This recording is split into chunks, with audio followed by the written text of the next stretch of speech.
A presidente do Partido dos Trabalhadores, Gleisi Hoffmann, participou de um jantar com 30 grandes empresários e executivos do setor financeiro na última segunda-feira. Segundo participantes do encontro, esses empresários saíram do evento preocupados com a política econômica de Lula. De acordo com um dos presentes, o clima foi cordial, mas o conteúdo foi horroroso. O discurso de Gleisi foi comparado com a política econômica de Dilma Rousseff, que hoje o PT tenta encobrir na campanha de Lula. Na ocasião, Gleisi estava acompanhada do economista Gabriel Galípolo, ex-presidente do Banco Fator. Esse foi o primeiro de vários encontros que o setor privado realizará com presidenciáveis.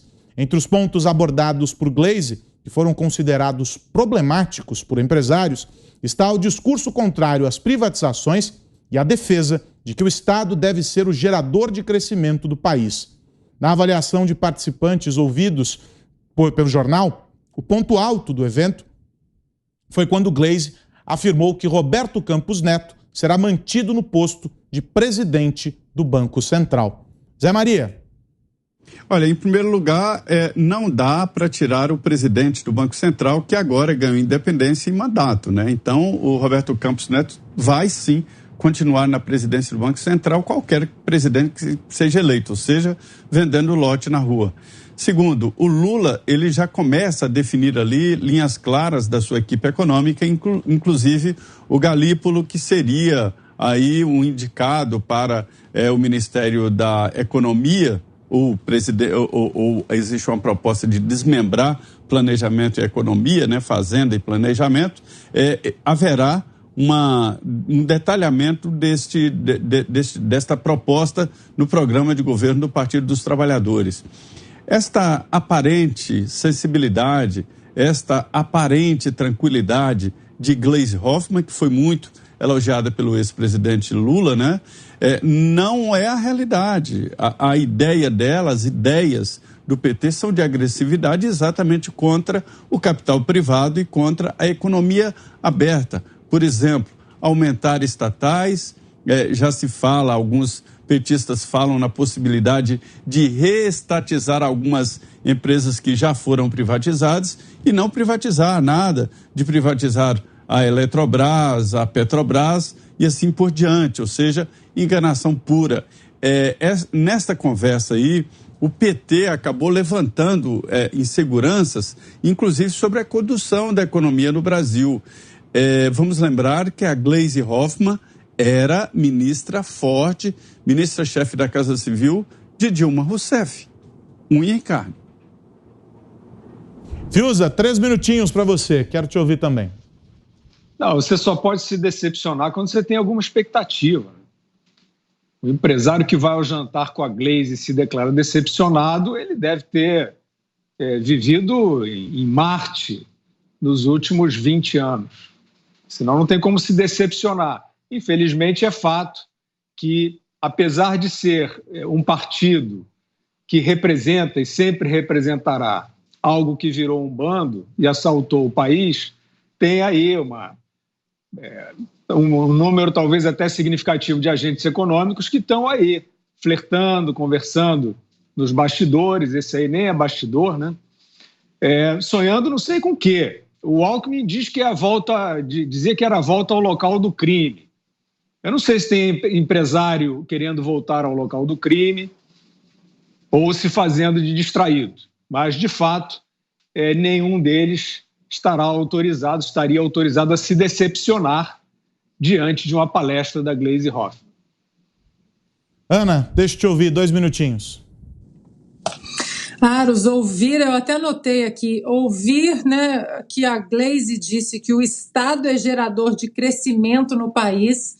É inacreditável isso, né? É o que eles querem, um Estado inchado, onipotente, onipresente, colocando a mão no nosso bolso, na nossa vida, na nossa liberdade de empreender.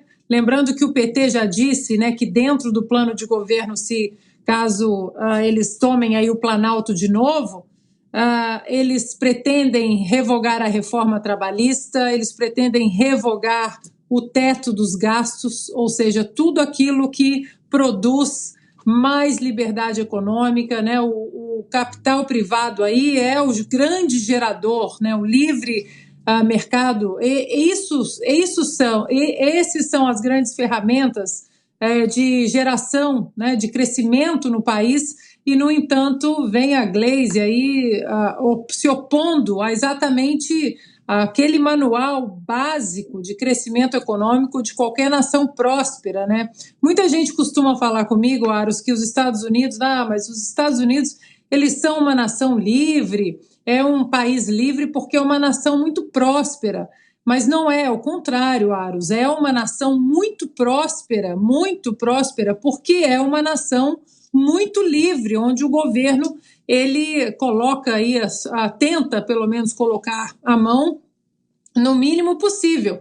E hoje nós vimos que até a própria administração Joe Biden vem tentando mudar, né, essa genética americana. Impressora ligado direto, tentando revogar reformas importantes, o mesmo caminho que o PT quer para o Brasil. Deixa eu repetir o endereço, jovempan.com.br, a enquete está no ar, na capa do portal, estamos esperando a sua participação. Vota lá, jovempan.com.br. Mestre, deixa eu te ouvir sobre este encontro da Glaze com os empresários. De onde menos se espera é que não vem nada mesmo, né? A Glaze, conhecida como coxa no departamento, não falei amante, conhecida como coxa no departamento de propinas da Odebrecht, ela pensa assim, eles querem, ela sequer sabe que o Banco Central agora é independente, como bem lembrou o Zé.